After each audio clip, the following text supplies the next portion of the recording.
Entonces, infarto agudo de miocardio con no más de 14 días de evolución, con una fracción de eyección de menos del 45%, o con signos de insuficiencia cardíaca, o que tuvieran signos de insuficiencia cardíaca que requieran tratamiento. Es decir, o depresión de la función o síntomas de congestión que requieran tratamiento. Pero además, los autores, tratando de tener pacientes de mayor riesgo, con un factor adicional que diría yo como que enriquecía la posibilidad de tener un problema cardíaco, una insuficiencia cardíaca, que requiera hospitalización. ¿Cuáles eran estos factores adicionales? Es llamativo esto, ¿eh?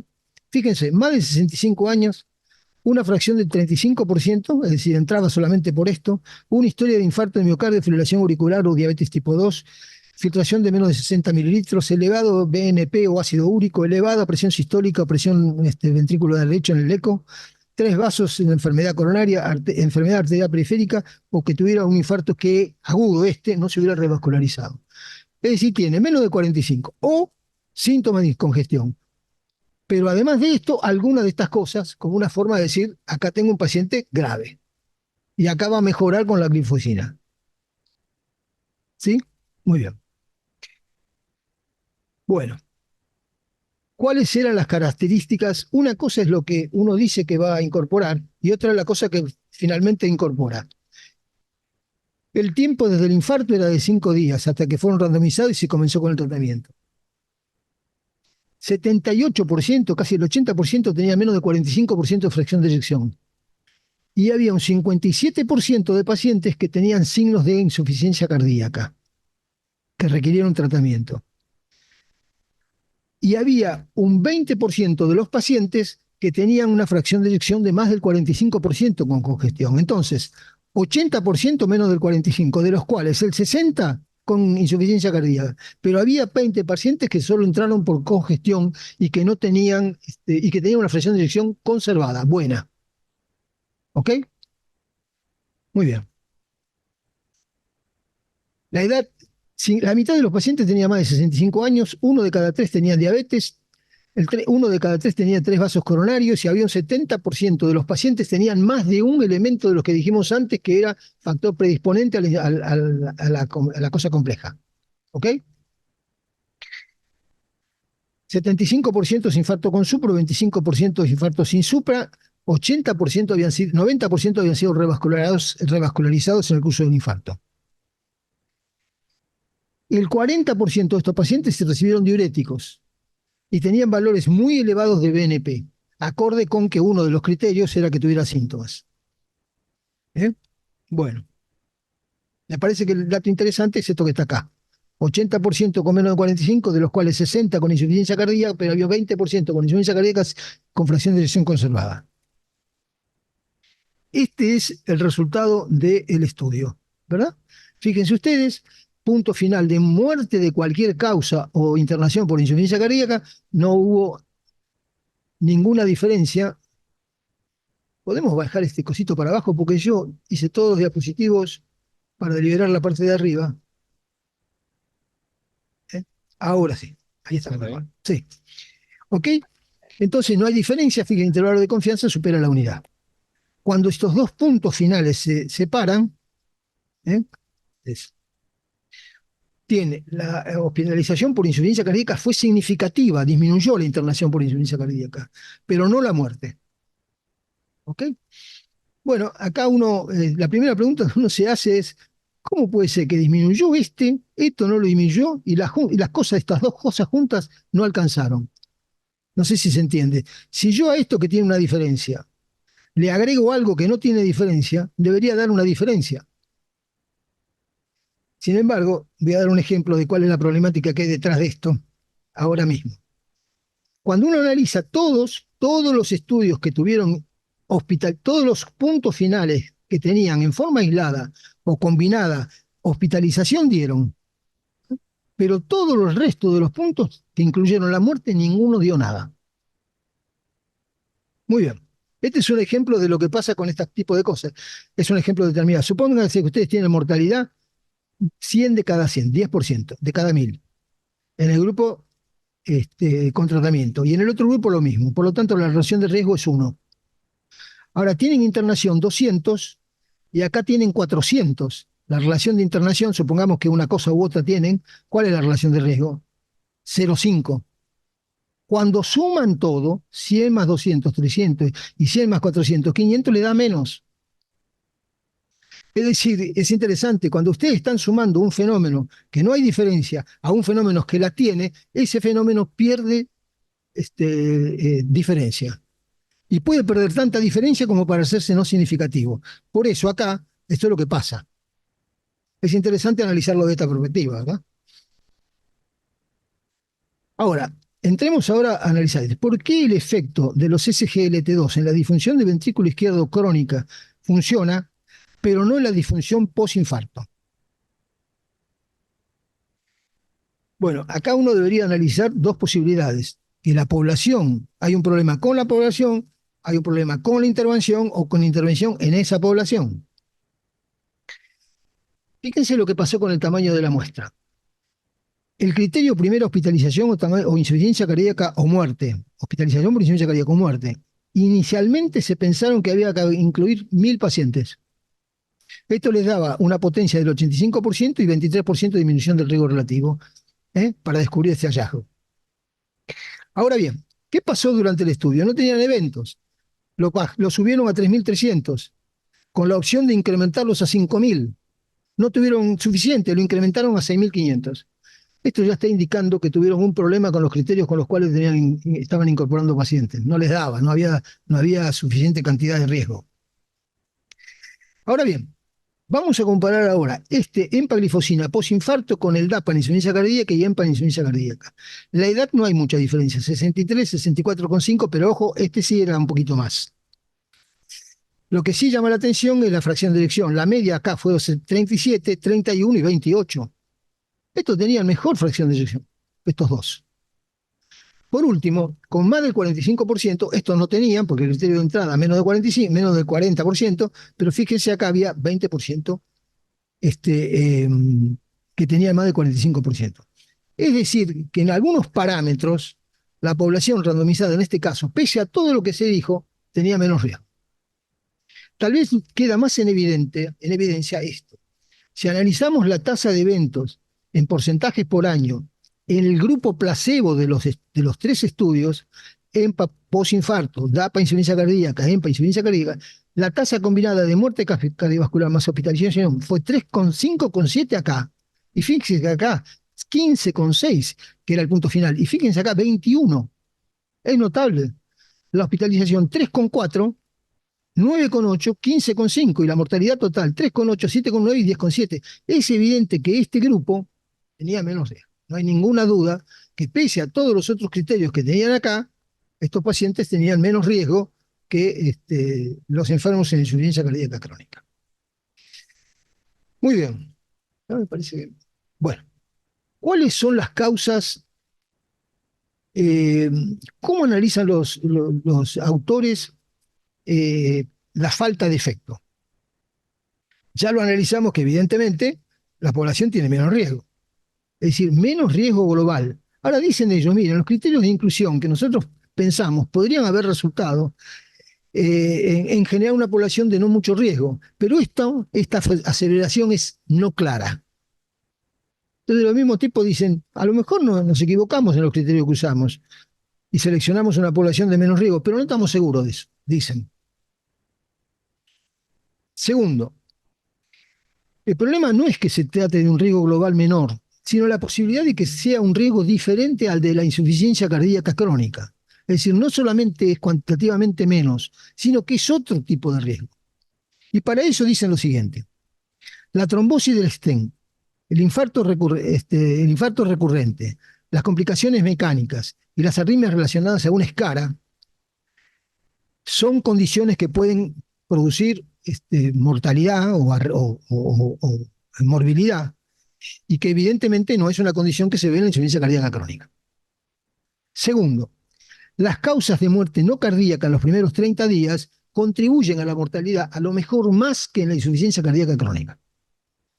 Tercero, hubo una situación que también le dio un rasgo diferencial, que el estudio tuvo menos interacciones en relación a la mortalidad. hay como una falta de proporción entre la muerte y las internaciones. Hubo pocas internaciones en relación a los muertos. Y los tipos dicen, se hizo durante la pandemia del COVID, por lo que la insuficiencia cardíaca, probablemente las hospitalizaciones por esta situación disminuyeron, los tipos no querían internarse. Pero la otra posibilidad es que dentro del enfoque de un riesgo global se hubieran incorporado síntomas, pacientes con síntomas un poco menos severos que hubieran tenido la posibilidad de ser tratados en forma ambulatoria y no internados.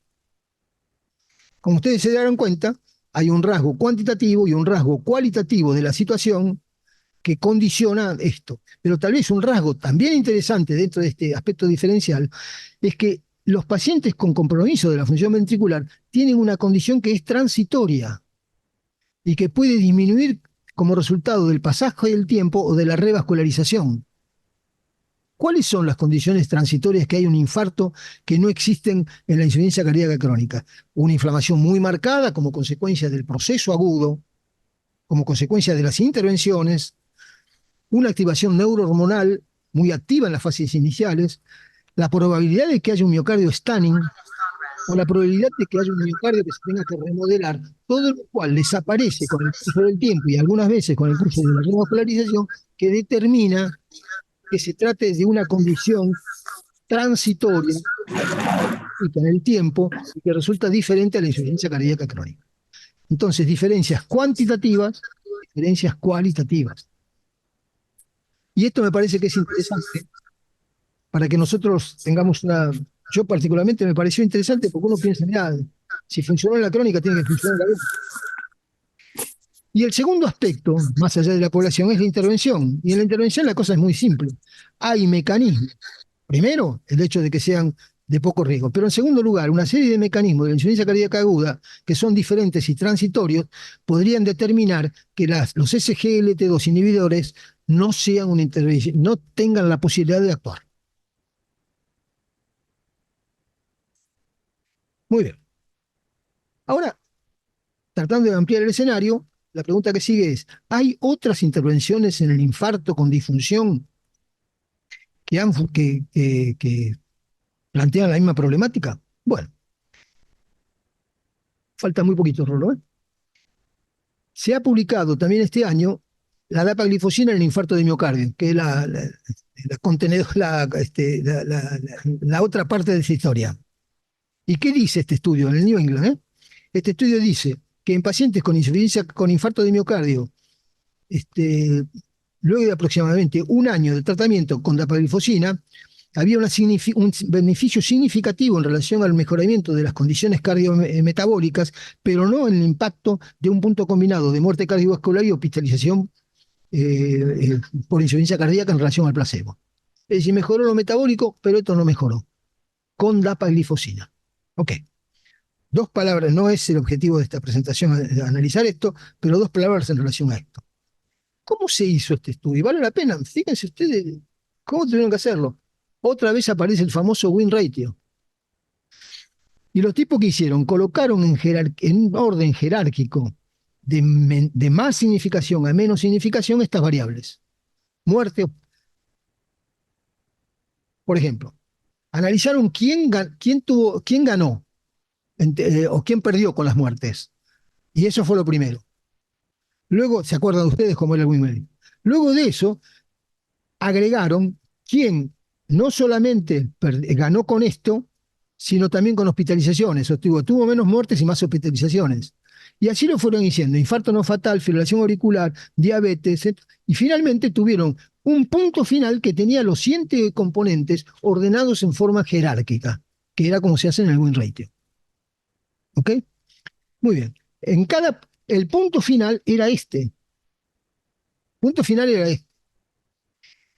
Ahora, fíjense, acá lo que figura son los intervalos de confianza de la relación favorable.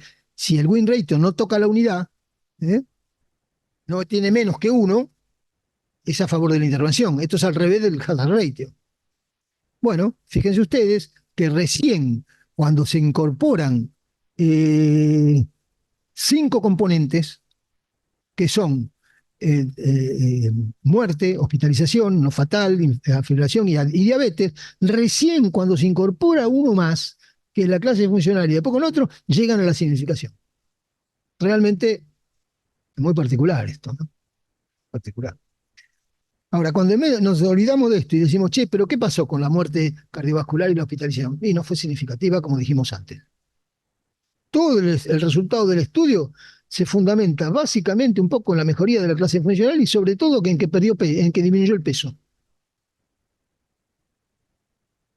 Por lo tanto, segundo estudio que para mí fue negativo, con aspectos metodológicos muy cuestionables. Además de eso, si uno analiza EMPA versus DAPA, fíjense, ya este era muy bajo, y fíjense cuál es la tasa de muerte cardiovascular más hospitalización por insuficiencia cardíaca, 2,6 acá, y la muerte cortal 3,8 con 1,7.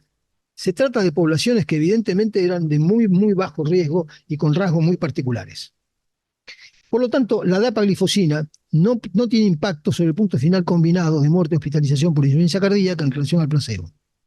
Pero hay otras dos intervenciones que también demostraron que no tenían efecto. Sacubitril valsartán no fue superior al ramipril en disminuir la muerte cardiovascular y la internación por insuficiencia cardíaca después de un infarto. Y yo agregaría algo más para hablar de esta transitoriedad de situaciones que representa el infarto de miocardio. Que cuando le ponemos un CDI a un paciente, ¿qué esperamos? Que pasen 40 días y que a los 40 días tenga una fracción de eyección de menos de este valor para ahí colocarle, porque antes no lo medimos, no le decimos que no.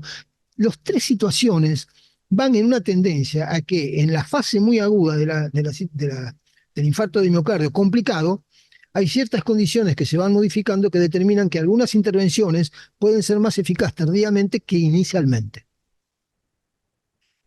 Y esto es un aspecto interesante desde el punto de vista clínico, ¿no? Ahora bien, y estas son dos diapositivas más y terminamos. ¿Por qué en el postinfarto precoz con disfunción de BI es eficaz el bloqueo neurohormonal y no los SGLT2? Porque esto también tendría que ser una pregunta que deberíamos hacer. Sí, está bien, todo vale, hay un montón de cosas que nos sirven, pero el bloqueo neurohormonal con espironolactona, con AT2 o con el alapril o con beta bloqueantes sí funciona, parece que funciona, a menos que ahora digamos, no funciona. Con disfunciones estoy hablando. Muy bien. Bueno, tal vez porque con el bloqueo neurohormonal fueron ensayos clínicos que incluyeron pacientes de mayor riesgo que no tenían tratamiento efectivo, estamos hablando de mucho tiempo. De modo que ahí son pacientes que tenían más riesgo, en los cuales, si bien se daban ciertas condiciones diferenciales, algunas de estas cositas eran pacientes que no tenían ningún tratamiento en aquella época cuando se instrumentó todo esto. Ahora son pacientes ya más tratados, con más reperfusión y una cantidad de cosas que hacen que tengan menos riesgo. Pero además de ello, tal vez la activación sostenida por catecolaminas, angiotensina, aldosterona, ejerce un efecto deleterio permanente en el postinfarto inmediato. O sea, probablemente la activación neurohormonal, ¿verdad? Y entre ellos las catecolaminas y renina angiotensina, hacen que haya un efecto realmente de entrada que se sostiene en el tiempo. Y con respecto al efecto de los SGLT2, probablemente si se ejerce sobre la bulimia, esa no sea una condición, esa sea solamente una condición recurrente en la insuficiencia cardíaca crónica y no en el postinfarto inmediato. O dicho de otra forma, en el postinfarto inmediato se da un conjunto de situaciones que lo hacen diferente, que tienen mucho mayor riesgo de entrada y que después el riesgo se va diluyendo un poquitito, ¿verdad? Pasan a otra condición y bueno, tratar la bulimia en estas condiciones probablemente no tenga efecto como si lo tiene en la insuficiencia cardíaca crónica, donde probablemente se trate de pacientes que tienen una cierta tendencia recurrente a estar hipervolémicos en los cuales ese tipo de drogas podrían funcionar. Bueno, siempre se dispone de una interpretación. Interpretamos, interpretamos, interpretamos. El problema es poder demostrarla como cierta. Y esa es toda una problemática. Muchas gracias. Fin. Muchas gracias, Arturo. Muy completa y bueno, muchas cosas seguramente para comentar. No sé quién quiere, Aníbal, perdón. Sí, bueno, muy buena la presentación. Eh, lo primero es que en la insuficiencia cardíaca y en el infarto hay que darle importancia a la reducción de eventos duros, a la mortalidad. Entonces, este estudio es negativo, hay que tomarlo como negativo. Al respecto, me quedaría con el último párrafo del editorialista, que dice que en el infarto habría que dar estas drogas si el paciente es un diabético o un renal y no lo venía recibiendo. Si no, no. Es cierto que la población es de más bajo riesgo de lo que se esperaba y respecto de otros estudios. Pero también es cierto que a esta droga se le pedía más de lo que daba o más de lo que da. ¿Por qué? Porque ya van varios estudios donde estas drogas son negativas para mortalidad. Este es uno de ellos. El estudio que usted presentó de la DAPA en el postinfarto también es negativo. El estudio en insuficiencia cardíaca preservada también es negativo para mortalidad. De los estudios con fracción de eyección deprimida e insuficiencia cardíaca, solo es positivo el DAPA, HF y no el EMPEROR. Y si uno mira los estudios que se hicieron en pacientes con enfermedad vascular, ¿sí? Vascular, que eran pacientes también crónicos, básicamente la droga lo que más hace es reducir la incidencia de insuficiencia cardíaca y no la mortalidad. Y me parece que la droga tiene más efecto renal que cardíaco. No solo efecto diurético, sino un efecto que tiene que ver con la hemodinamia renal. Probablemente esto que genera vasoconstricción de la arteriola aferente y reduce la proteinuria.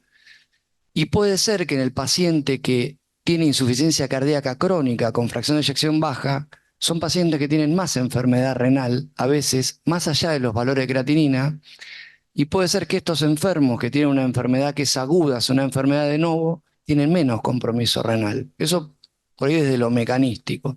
Pero desde lo clínico me quedaría con el principio, que el estudio es negativo y que no es el único estudio negativo, sino que al revés, de todo este listado hay uno solo que es positivo. Bueno, dos cosas. Primero, coincido totalmente con lo que acabas de decir, pero yo diría lo siguiente: cuando vos haces un metaanálisis de insuficiencia cardíaca crónica sin diabetes, la mortalidad cardiovascular baja. Acá yo creo que hacemos metaanálisis de todos en fase aguda y no baja. Ahí hay una diferencia. Es decir, los otros estudios tal vez no tengan la potencia, pero sumados, la tendencia es que disminuyen, o mejor dicho, alcanzan significación estadística la disminución de la mortalidad cardiovascular. Si nosotros juntáramos estudios en la fase aguda, calculo que no iba a dar, que no va a dar. Ese es un rasgo diferencial entre insuficiencia cardíaca crónica y insuficiencia cardíaca postinfarto. Con respecto a los de los mecanismos, sí, es probable lo que vos señalás, que probablemente el mecanismo esté por otro lado. Pero también hay que señalar que en pacientes sin diabetes y con función renal normal, estimada por la filtración glomerular, también hubo efecto. De manera que yo diría, en una insuficiencia cardíaca crónica, las drogas siguen siendo efectivas y en la parte aguda ya son varias situaciones en las cuales no terminan dando. Yo lo que quiero comentar es, se alinea a lo que decía Aníbal, a mí me parece más allá del metaanálisis. En la insuficiencia cardíaca crónica siempre el beneficio fue en las reinternaciones. Sí, sí, digamos. Pero, bueno, pero la verdad el impacto fuerte fue en las reinternaciones. Y justamente en este estudio vos demostrás que además de una población de menor riesgo, las reinternaciones fueron mucho más bajas que los otros estudios. Eh, no, y las reinternaciones también. La reinternación también, por eso. O sea que justo el punto donde actuaba, o sea que, digamos, sigue teniendo un beneficio sobre la reinternación que no fue muy notorio, ¿viste? Fue 0,04, si no me equivoco. Estoy de acuerdo. Pero ¿vos crees que hay una diferencia entre lo agudo, posinfarto y lo crónico? Claro que sí. Claro que sí, pero ya Entonces, a mí no me te digo la verdad, a mí no me extrañó que diera negativo en la está bien, no, mortalidad, porque yo asumo que en la mortalidad no tiene un beneficio, ni en los crónicos. Y es cierto que hay fenómenos transitorios, todo lo que decís comparto, que la sobrecarga volúmenes. yo no estoy seguro que no tenga un efecto sobre la mortalidad en la crónico. Te vuelvo a decir, si juntar todos los estudios, hay varios metaanálisis que la mortalidad cardiovascular se reduce. Si vos juntás los de preservada, no da. Ah, bueno, la preservada no. Los de levemente disminuida tampoco Sí. da. Bueno, Da no, solo el que da el de EMPA, solo el que da. no, pero juntás EMPA con DAPA y da. Bueno, si te meto. En la con depresión de la función ventricular. En la preservada el efecto es más leve y hay un gradiente de efectos. Pero yo no podría asegurar que en la insuficiencia cardíaca crónica no hay un efecto que se exprese. Además, si hay un efecto definido sobre la reinternación, eso se tiene que expresar en mortalidad. Y es sistemático. Y es en pacientes sin diabetes. Ahora bien, esto hay muchos estudios que no dan acá. Ya son varios. Y vuelvo a decir, un ejemplo tal vez más dramático es por qué le ponemos un CDI a los enfermos después de 40 días. Le ponemos eso porque hay una condición que se ha modificado, tanto como para evitar, o mejora la fracción de eyección y el paciente pasa a otra condición. Claro, sí, pero nos manejamos con la fracción de eyección, no con estabilidad eléctrica. Decimos, ojo, si tiene menos de 40% a los 40 días, CDI, sigue siendo lo mismo. Yo creo particularmente que son situaciones, es lo que dijimos muchas veces cuando acá decíamos, che, pero escuchame una cosa, ¿habrá que darle todo este arsenal de cosas? ¿O convendrá a ver qué pasa? Los enfermos salen de acá hipovolémicos, salen en una condición muy particular después del tratamiento, han tenido una situación que es realmente muy agresiva, y ya sabemos que el enfermo sale y después de un tiempo está mejor y caminando por la calle. De modo,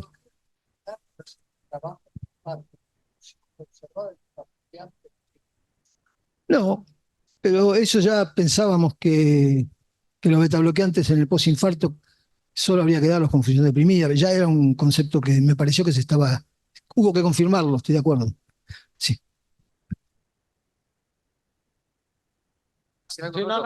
No, en relación a lo que dice César, eh, me parece bien, digamos, ampliarlo digamos, a las otras drogas. ¿Qué pasó con las otras drogas?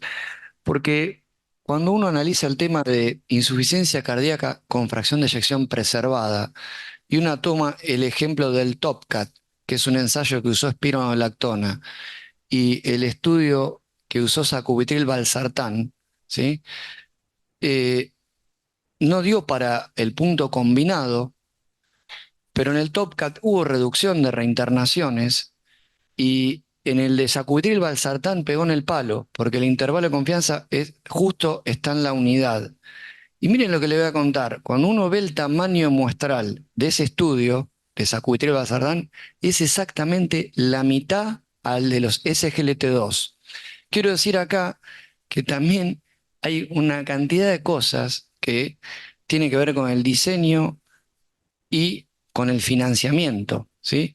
8.000 pacientes en un estudio contra el otro. Cuando uno mira la P, digamos, justo dan el palo el de sacubitril valsartán. Porque uno podría decir ahora que la droga esa también reduce las internaciones. No, está bien. Y en el estudio TopCat, no sé si se acuerdan que lo tocamos en Ateneo en algún momento, hubo una cuestión en el análisis de subgrupos, en donde en Rusia incluyeron pacientes que no tenían insuficiencia cardíaca, porque la tasa de eventos era 4 veces menor, y que los tipos encima midieron el metabolito en sangre activo, que es la camrenona, y no le habían dado la droga.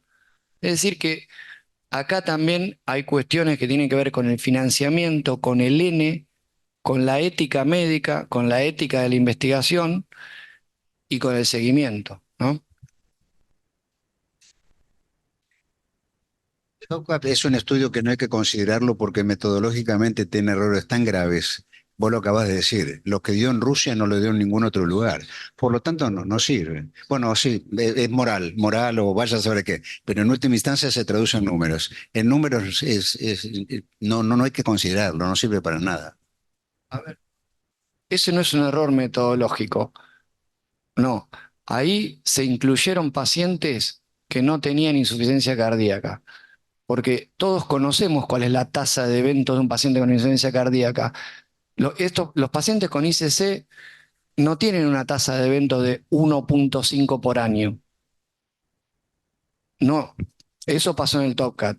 O sea que no tenían insuficiencia cardíaca. Y encima después no le habían dado la droga. Entonces, el resultado global del estudio termina siendo negativo porque la mitad de los enfermos no tenían la enfermedad, digamos, que se suponía que tenían. ¿Y cómo se explica, Doc, esto? Al revés. La explicación es justamente al revés. Acá, fíjense, ahí está en la tabla cómo va aumentando el N. Original 3.300, 5.000, 6.500.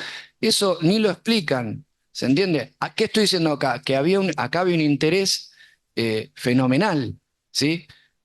De todos los que estábamos acá. No, acá, ¿Todos pensábamos lo mismo que César, que iba a dar negativo el estudio? no, yo la verdad que no sabía. Pero esto que, ¿vos sabés lo que implica esto? Que se equivocaron en la muestra, no tenían números, no tenían eventos. No, no, seguro. Ahora, no, porque uno puede decir, se incrementaron la muerte, el estudio por la presión del laboratorio. Sí, no sé por haber sido, pero ellos dijeron, nos hace falta 1.000 y terminaron con 6.500. Seguro. No cambiaron los criterios de inclusión, lo cual demuestra que los criterios, que evidentemente a 18 meses o 24 meses, estos criterios no se morían. Y la mitad de estos pacientes tenían, ¿cómo se llama? La mitad de estos pacientes tenían insuficiencia cardíaca y prácticamente todos tenían fracción de decisión de menos del 45%. Yo le hago una pregunta, Doc. ¿Este es un estudio definitivo? ¿La droga no hay que darla en esta población? ¿O Yo usted creo que sea diría de que hay que hacer más estudios, hace falta más información? ¿Qué diría usted? que no hay que hacer. Y yo diría, dale de alta al paciente de unidad coronaria, evaluarlo después de un tiempo a ver cómo anda, sigue con fracción de eyección deprimida y qué sé yo, o está en una clase funcional 2 y indicarlo. No lo indicaría al alta de unidad coronaria. Em, Y no, pero estoy diciendo lo mismo, ¿eh? Mira, lo mismo. Creo que No digo, yo hice toda esta sanata para decir eso, para sacar expectativa, por eso puse un diapositivo. Dice, la conclusión clínica es esta. espera un poquito.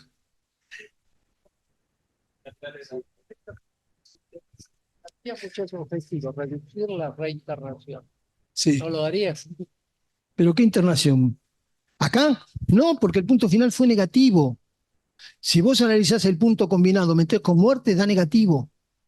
Por eso yo hice este dibujito. No. Yo por eso hice este dibujito. Fíjate, a ver, espera. No, claro. ¿Cuál es el problema acá? Si vos le agregás la mortalidad, no te da.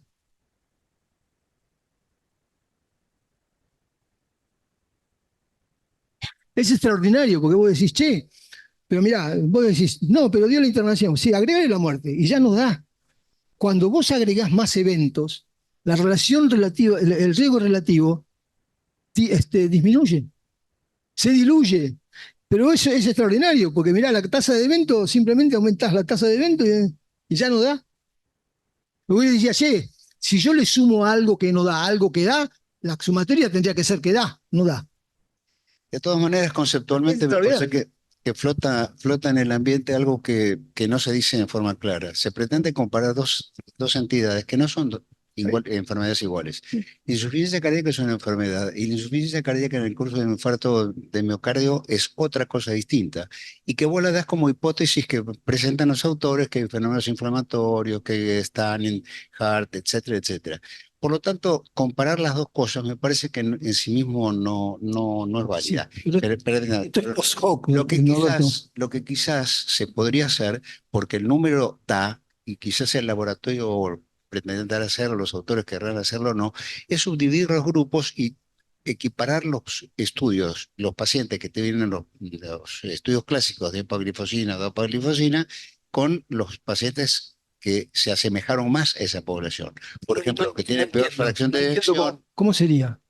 Por ejemplo, tomar los pacientes que tienen peor fracción de eyección, mayores factores de riesgo, etcétera, etcétera. Lo tomaron. Pero Tres hay que vasos, hacer diabéticos, un caída. subgrupo que me parece que no fue mostrado. Sí, ¿Sí? sí, acabo de mostrarlo, sí. No, claro, no. Mirá, sí. Mucha- No, Norberto usaba eso. Bien, bien, de acuerdo. Entonces subsiste, de Mirá, todas maneras, mantengo el primer criterio, de que son enfermedades diferentes. Hay factores presentes en el infarto agudo de miocardio que no se fíjate deben. todas las condiciones que tenían. Lo que pasa es que cuando algo es agudo, puede recuperarse. Cuando algo es crónico, lo más probable es que no se recupere. Eso me parece Justamente, que es una cosa diferencial. por eso son dos enfermedades diferentes. Ahora, en lo otro, cuando vos analizas muerte y reinternación, acá tiene un efecto importante sobre la reinternación y no da el combinado. En los otros sí da ojímetro. Ojímetro significa analizar con cuidado. Nosotros que te refieres. Claro. Bueno, Arturo, te quiero hacer una pregunta. ¿No te parece 17 meses de media de seguimiento? Ya sé que se juntaron las curvas, pero no es poco. ¿Qué hubiera dado a 36 meses? puede ser, pero en comparación con otros está bien, puede ser. También podríamos, estoy de acuerdo, Juan, si se incorporaran en el mes de 6.000 pacientes 10.000, ¿no hubiera dado? Bien, si yo extiendo el seguimiento a 8 años, ¿no hubiera dado? Es posible, pero uno se maneja con las pautas con las cuales habitualmente. Me parece que hay un problema metodológico grave, que empiezan con un número de muestra y van aumentando. Y eso no se puede hacer en un estudio. Hay sesgos muy importantes cuando se aumenta. Hay dos maneras de hacer un estudio. Uno, establecer el número y una vez que terminó el número, publicás el estudio. El otro es decir que vas a incluir pacientes hasta que el grupo placebo tenga tanta mortalidad. Entonces sí podés ir aumentando el paciente. Si no, no. Bueno, ellos hicieron eso, dijeron al principio, creemos que con 1.000 No, bueno, no sé si está en el protocolo, no lo leí, pero eso dijeron esos, Hernán. Bueno, pero ahora ya me llevas no, no sé, Doc, no leí el protocolo. Doc, hay algunas cosas desde lo metodológico que dice el doctor Doval que son interesantes de destacar del estudio. Para mí, voy a utilizar un término coloquial, cancherearon bastante. Ese es otro tema. No. Utilizo esta palabra y explico. El estudio para mí fue diseñado casi como un estudio pragmático.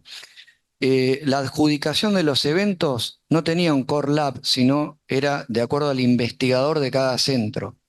Eso es un punto que los diferencia de los ensayos clínicos explicativos.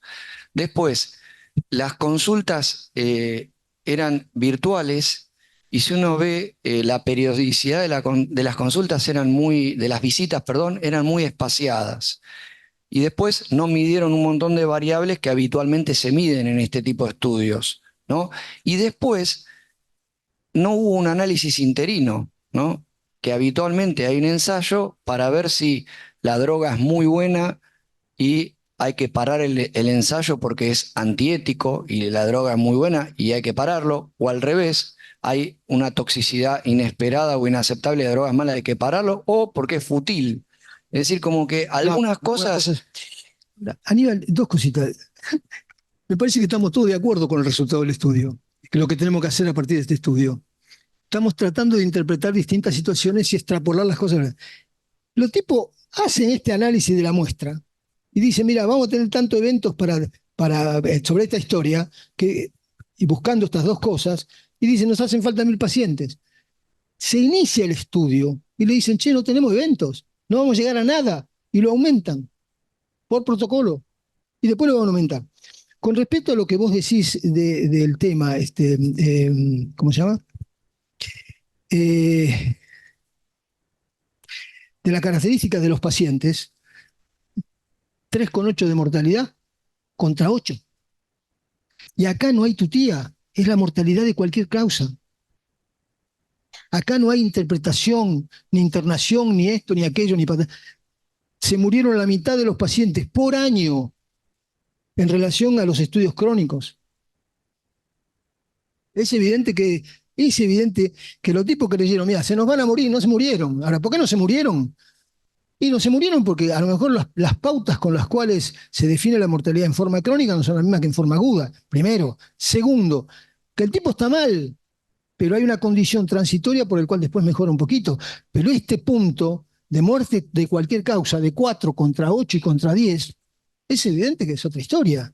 Y no es interpretación de la muerte. Bueno, estoy exagerando mucho.